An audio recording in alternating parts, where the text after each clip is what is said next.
Well, a huge welcome to Catbear for Venn's Quop. Hello. Hi. Hi. Thank you so much for joining me. I really appreciate it. And you've made my first question that I'm going to ask you really easy because it's also the title of your new song.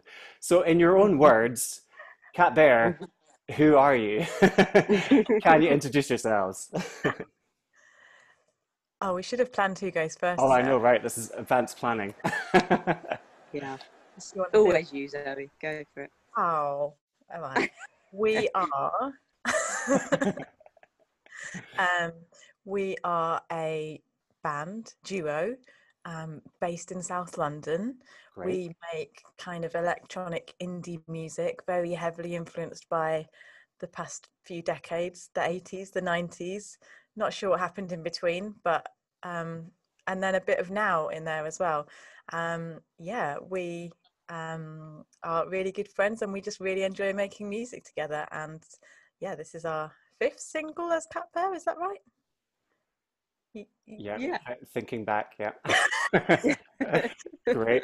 I think Love and War was the first single that I became aware of you from. So was that earlier this year, is that right? Yeah, I think that was the one oh that was the third single. Single. Yeah, and then we released Girl Crush in September, and then Who Are You just now. Just now, great. And so we have Zoe. Hello, Zoe. And you're both in South London, is that right? Yeah. Yeah. Yeah, great. What about you? So I'm also in South London. Yeah, Yeah, you South hail London from all the way. there. Yeah, so from Absolutely. Scotland, but living in South London at the moment. And we've got Sarah as well. So Zoe and Sarah, so make up Cat Bear. And how does the division of Cat Bear labor work within your duo? How does that all come together? Um, I well, we it's kind of goes up and down over we've been friends and bandmates for a really long time. We were our band was had a slightly different sound and name for a few years, and then we changed, and we're quite a studio based band now, Hmm. which is quite appropriate. We prepared for lockdown well. We um, we so knew it was coming. um, So yeah, I feel like even when we're not together, it's like we just have a vibe with our friendship and like what we're all about, and that's what goes into the songs. So yeah, lockdown wise, it was a case of like meeting up and swapping microphones and things, and kind of socially distanced kind of recording and stuff. But we still kind of communicate, and it's all about our kind of communication and our kind of vibes of what kind of music we like and who we are, and it all kind of goes into it. um, and yeah, usually most of it happens in this room and Okay, in yeah, I that can see wardrobe, lots but of sometimes instruments. there's a wardrobe. Yeah. Yeah, you could see Zoe has a much more professional setup there. You can probably tell. Um, you so might have a lot of the magic happens in that room, and Okay, I had to create a sort of pop shield from a, a hanger and some tights, and do my bits and things in there. great. When we can't be together, yeah, here. So, And has that yeah. worked as a pop shield? Is that a good alternative? Oh yeah, I mean, yeah, back in the day, with some duvets over, Absolutely. various walls and things. Yeah, it's not, DIY musicians all the way. That's good. yeah, exactly. Sometimes you have to bring it back to those things. And Yeah, so the latest single was a fully lockdown recorded song. Is that right? yeah, yeah. our last two singles. Yeah. Okay, cool. And so I guess were you like writing then remotely as well? Like how was that process for you? Yeah, just yeah, totally. Yeah, remotely and communicating. Luckily, we actually don't live that far apart, so we, in that time in between the two lockdowns, we could hang out a little bit, do a bit of barbecues, bit of vocal, recording and things like that, and feedback on mixes and things. Um, Yeah. Nice. And We were what? able to get one little acoustic thing in, didn't we, when we were allowed at some point? Yeah, Oh yeah. we did. played Pride, but it was in Oh yeah. the corner of this room, and it was like broadcast. Ah, amazing. What Pride was it that you played? It was Diva Pride, was it? Ah, great. Diva magazine? Yeah. Amazing. I think it was through Diva that I found you in the first place. So there you go. Thanks to Great. Diva, always, always thanks to Diva. Oh, that's really cool. Nice. Yeah, I managed to do a couple of online Pride performances myself, like over was it, Great. like this year time wise. I can't quite remember Yeah. what day it is, but It went. yeah. Beginning of lockdown, is that right? Did I say that again? Sorry. You released a single at the beginning of lockdown. Yeah, that's right. So so this year, so it's kind of this new project of work that I've been doing. I'd recorded last year, thankfully, so I had that all kind of wrapped up and in the bag. And then so the first single I released in April this year. So yeah, was planning to do a lot more face to face live gigging, and which is kind of what I'm more used to from previous bands and like running nights and all that kind of stuff. But then I was like, oh, okay, right, I'm gonna have to up my social media and online engagement a little bit more. I feel Yeah. like I've learned a lot from having to do that, being forced to kind of look at that a little bit more. Do you feel the same? Have you learned anything from not doing as much of the live stuff, or were you doing any live performances anyway? Um, Not as Catbear, we hadn't Okay. actually yet. No, we went to say so as our previous form, like, we're much more of a live, I suppose, instrument band, but Hmm. not as Catbear, we haven't. But I mean, I think we have learned. I'm sure Zoe has learned a lot uh, from that side of things. For me, I was starting from a much more basic level anyway, I'd say, but we've all had to, I guess, up our game a bit, certainly in terms of how social media works and how to use it best, and what platforms to use. Yeah, I mean, for sure. we did some online quizzes, didn't we? Like Instagram live Right. quizzes. We did. Oh yeah, we did. Yeah, God, yeah. Like silly At interactive those. games. Yeah. Yeah, Great. some successful, some not so much. All fun. All a learning experience as we Yeah. as we go along. Well, I guess one of the kind of lovely things that I found through doing this Quop queer pop playlist, which has now become the show, which is really cool. But was just realizing how many queer music makers there are out there in the world, and how like lovely everybody is, and like supportive when you just chat to people kind of behind the scenes on Yeah. in messaging and wherever you find people on social media. But yeah, it's just been really nice to see that actually there's a bit of a community there, even if we're not together in spaces. And actually, weirdly, I maybe feel like I found more of a community online than I perhaps did in the real music making world in that sense as well. So Yeah. there's some positives sometimes to come from that, I guess. Yeah. I Yeah. think we often used, I feel like I've used certain online forums and groups and things more since lockdown because we've had to. But that's meant that you've connected more with certain types of people. And that's been really helpful for support. Yeah, There's absolutely. kind of music groups, music production groups. There's a queer production group on Facebook. All these different kind of Oh, groups. great. There's Kate Davini and Rooks's 2% Rising female producer group. There's all these Yeah, kind of groups that have these meetups, and it's actually been a really nice time in many ways to connect with those people in lockdown. And yeah, since we've been releasing more singles this year, we've definitely connected with, and we've made our own kind of like queer pop playlists and types, that kind of thing. It's been really nice to listen to other people's music and feel part of that community. yeah, Definitely. absolutely. And is queer pop something that you relate to? Is that a thing that you kind of would say that your music is part of?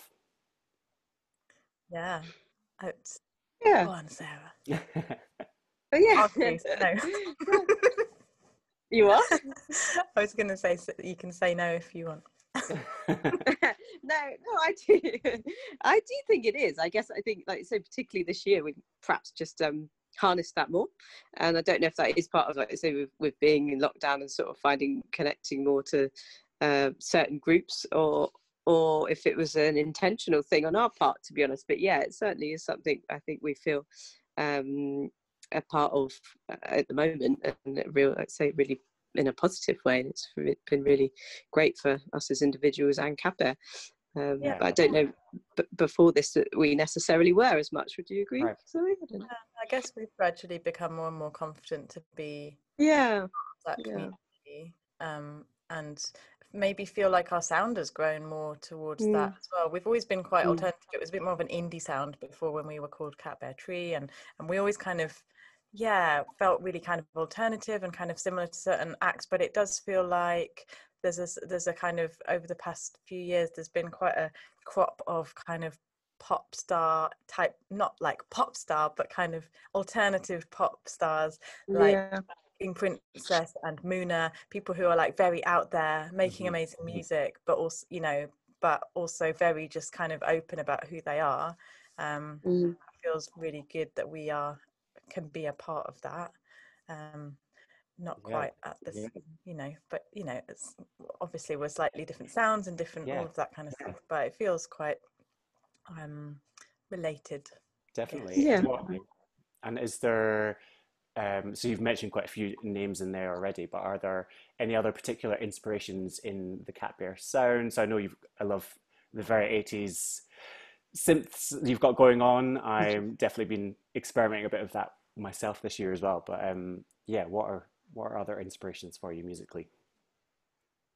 Obviously, like all of you hear the 80s influence, but then there's kind of modern bands that kind of have that similar influence, I guess, as well. But the kind of like Kim Wilde and Girls Just Want to Have Fun and all that kind of like era of just like really happy pop music and really fun sounds. But then there's also some real cool like dark pop in the 80s as well. That is that I think there's an element of as well. Like, we're not like cheesy pop. And I'm taking over again. Go on, Sarah. No, it's fine. You speak so well, Zoe, no, but that I'm just gonna say a lot of cheesy pop things, so Listen, well, she's probably not all pop is allowed in this, it's okay. Yay. Yeah. I definitely I'd say bring the cheesy pop aspect to Catbear, if there ever was one. And that probably from even, dare I say, some kind of boy bandy influences, to be honest. We were talking about that last weekend, weren't we? Yeah. Go on, give us some names. when I was younger, I was never sure whether I wanted to be in Take That or if I really fancied Take That, and I think it was a combination of the two.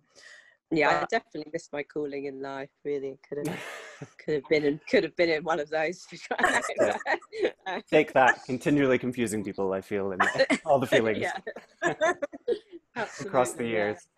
And how did you both get into music making? Sarah, we'll start with you this time. Sure. What was your journey into music making? Into music making. I mean, I guess I was lucky. I was kind of, my family are quite musical. My older brother is quite musical, and my parents both not necessarily play instruments, but really love music and were always at festivals and gigs, and still are. So I was always encouraged, I guess, to pick up instruments since from when I was quite young, and got into, I suppose, many different bands in my teenage years, as you do, some with my brother and some with friends, and at university similar, I suppose. And that's kind of when I connected with Zoe, and we created Catbear Tree. Was around then, wasn't it? God, it was a long time ago now, but yeah, around then. And that was kind of my first experience of being in an all-girl group, which was great. Actually, before that, I'd sort of been the kind of only girl in the band, which was quite cool in some ways itself. But when I experienced being in an all-girl group, that was even cooler. I really enjoyed that. So yeah, I mean, it's from just from growing up in a musical household, I guess, really. Yeah, great, and that's great. It's carried on through. That's great to hear. And yeah. How about yourself, Zoe? Yeah, it's just always been there, the music in the house. But yeah, I think I got really inspired, particularly like I would really loved kind of alternative music since I was like really young, and I just remember going to gigs as early as possible and just being so inspired by particularly kind of like iconic females like Garbage and Skunk Anansie, people like that. I remember going to see the Donnas and people like that and just being like, I want a girl band, like an all girl band. Just thought it was the most like the energy that I could feel from these like four women with like in Converse and just like throwing their hair everywhere and just having fun in a band together, because yes, I'd had the experience of being the only girl in the band, and you know, it's fine, but it was also kind of fun to not only be in a girl band but in like a queer girl band as well. We just had so much fun, and it's just continued really. Like we've got a bit smaller in size, but yeah. Ironically, I'm 5 foot. That's why I'm laughing. But yeah, I can't get any smaller. Can't help from here, Sarah. Stop shrinking the band. Stop shrinking the band. Yeah, damn it. I knew there was a reason. Well, that's great. Yeah. I mean, and so that energy in the live side of things, do you think that is something that I know you said that this was Mm. maybe a bit more of a studio kind of project, but do you think that is something that you can and will turn into a bit more of a live thing in the future? Yeah, I was hoping that this year we'd be working on that more, but we haven't really been able to so much. But we are going to work on the live show of Catbear. And also, when we first released a Catbear single, it was literally the first song we'd made as Catbear, and so like people were offering us gigs, and we were like, We've got one song. We can do it in a few different keys. Yeah, a really long Low, bit. fast, yeah. a large instrumental section. Yeah. Have you heard my spoken word version of this song? Yeah, you can get on as well, do part of the song. That'd be amazing. Hey, We'll work on it. But yeah, I'd like want to be it. the only boy in a band, so that's good. Yeah. I'm aware that we're like girls, and I'm sorry about that. No, well, do you know, my music kind of life. So learning music, I studied music at university. I did classical music, but all throughout, it's always been female musicians have been my teachers and mentors. So yeah, I think it's great, and I'd be honored to be in a band, a female band. We're happy to have me on board. I used to play in a duo with a musician called Ali Todd in Edinburgh, and we were called the Minister's Cat. So we do already have a cat, Yeah, Nice. Yeah. cat relation in her name. So that's we good, could have an all cat bill. I mean, right? that You know, once definitely we're something to allowed out, aspire to. there's so many projects we can get involved in. Yeah. And so so tell me about your balance of music and other work as well. So what has been your days today? I think that's a good way to start this question. So what have you been doing before we have had a chat today? Who wants to go first? Like, well, mine's well, pretty standard, I guess. I got up quite early. I get up, I don't know what time I get up, about 6:10. I work in a hospital basically, so I do have a day job, so to speak, Monday to Friday and other things. So I was up going to work, and I did get home about 6:30 today. Bit of a later one, not too late. But yeah, so that's my days really. So it's full-time work and then the music's outside, another Yeah. full-time job outside of that. Yeah, absolutely. Yes, it is. It's for me. Is he at work at the moment? It's fairly busy, yeah, but Yeah, that's yeah, okay. true. I know it's like, It's a good thing to come home to, isn't it? is it a good out release from working in that environment that you can come? Yeah, no, absolutely. Yeah, it is.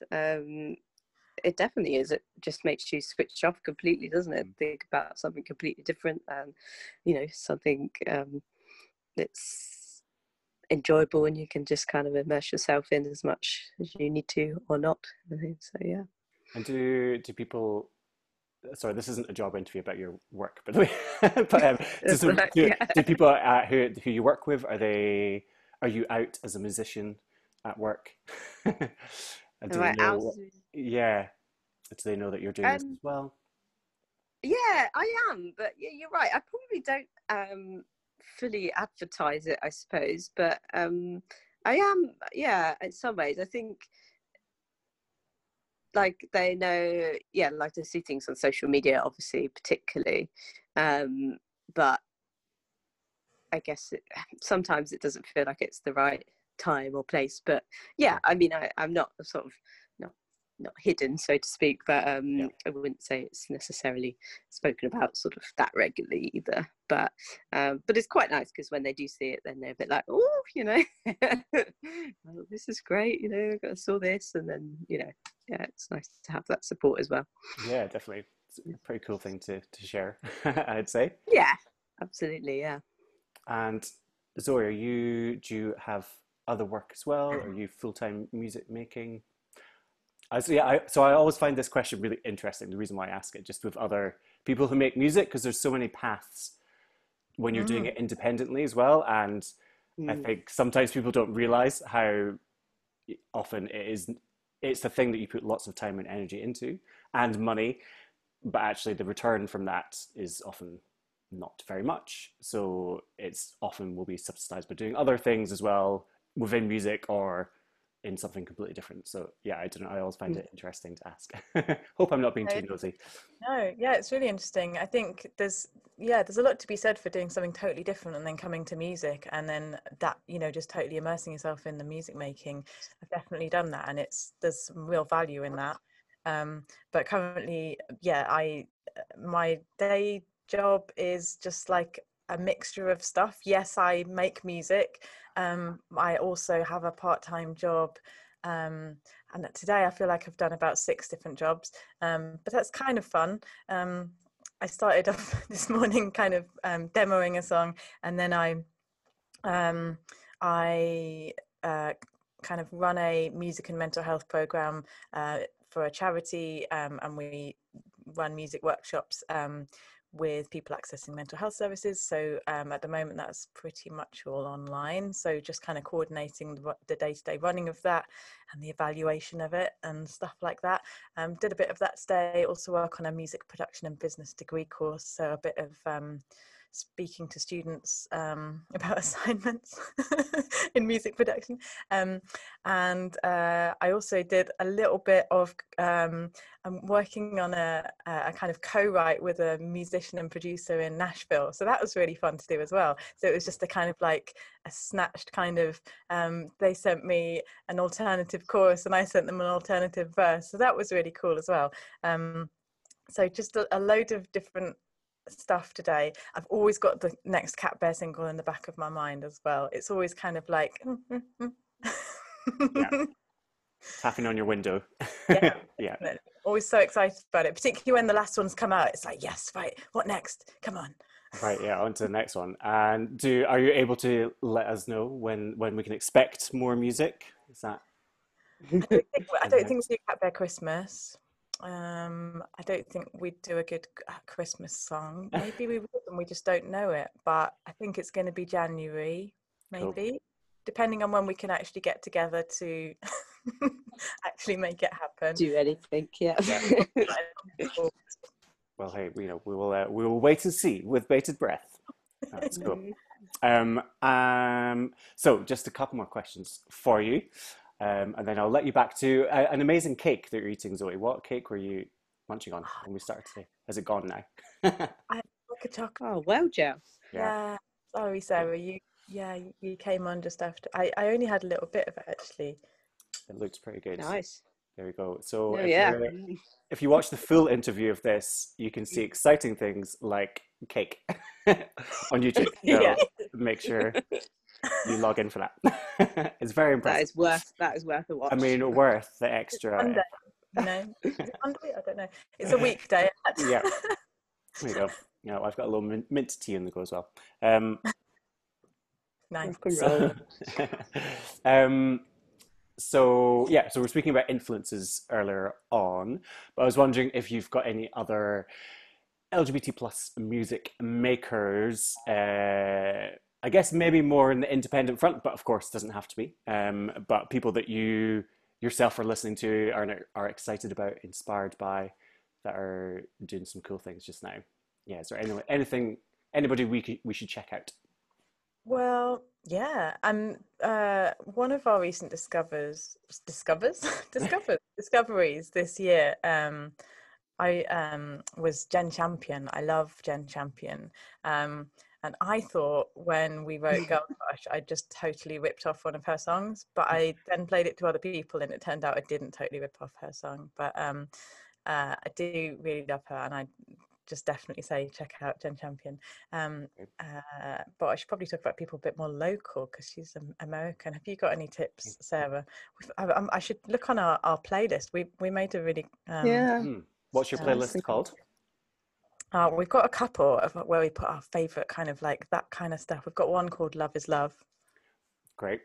and one called Women of Synth Pop, of stuff that we're like really kind of yeah, digging to. So we're thinking queer musicians that we are digging. Yeah. I really, I'm really scared to say the names of them, and they're not. Yeah. Oh yeah. So I'm not queer. Honestly, I have this issue all the time, and then I'm like, oh, this. I'm like, I don't know. I don't really. I don't really know how to like talk about it and negate it, but it basically involves me looking quite a lot on people's social media, Yeah, and then being like, oh, cool, okay. yeah. Maybe we should look on the playlist. The playlist is a good place to start, I suppose. Great. Isn't So it? love is love. Is that what you said? Playlist is Yeah, I mean, there's Yeah. definitely And people on there women who of I synth really pop. like to say out loud, and I just had a little bit of fear that I'd say their names and they'd get offended. Not that they'd, chase me down or anything, but we've got a couple of playlists. there we go. We'll check the playlist. That's good. It's okay. I always have that fear as well. Absolutely fine. But the as I was saying before, the great thing is there's so many people out there making loads of music just now as well, who are Yeah, it's in the great. There are queer loads. community. So that's super cool. And I think last thing we should definitely hear, because we're going to be hearing it, is your newest single, which is called How Are You? Who are you? Sorry. That's the follow-up. Who are you? Yeah, that's next. It's the polite version for next year. So, so tell us about who are you? Well, Catbear songs up to this point have generally consisted about they're kind of often about a snapshot of a feeling, usually a kind of lusty feeling, and it's usually a kind of, oh, they've left me and I'm still feeling quite lusty about them, or it's like it was disastrous but I still really kind of like them, or it's like I want you and I can't get you yet. All those kinds of versions of that, really. And Who Are You is, I guess we've kind of got there, we've got them, but we're like absolutely loving it. But it's like a bit, can I trust you? But I kind of can't help myself. And it's like really intense and amazing, but like, is it a bit dangerous? And I think the instrumentation kind of conveys that a bit. It's very immediate. It's that kind of like feeling. It's like week 2 or 3, Okay, yeah. That is the best Intense feelings. description I think you've given to date. That song. Do you grade them? Do you give her a mark afterwards? Yeah. Good to Normally once we've finished the interview, but that was Yeah. such a good one. I had to say now. Throw it in there. Great. Perfect description. Great. Yeah. I mean, it's a great song, and yeah, I agree with the immediacy that you say there as well. I think because the vocals come in quite early in it as well. It's quite like right at the start, right? So yeah, that's one thing I definitely noticed as well. So great. Sarah, is there anything you want to add to it? To tell us about it? On that perfect description. I mean, it was like, yeah, it's great. Well, thank you both so much for coming and chatting to me on Venn's Quop, and we will really look forward to listening to your song. And we'll keep an eye out for you, hopefully maybe some other stuff, maybe in January, maybe at some point, who knows? But Yeah.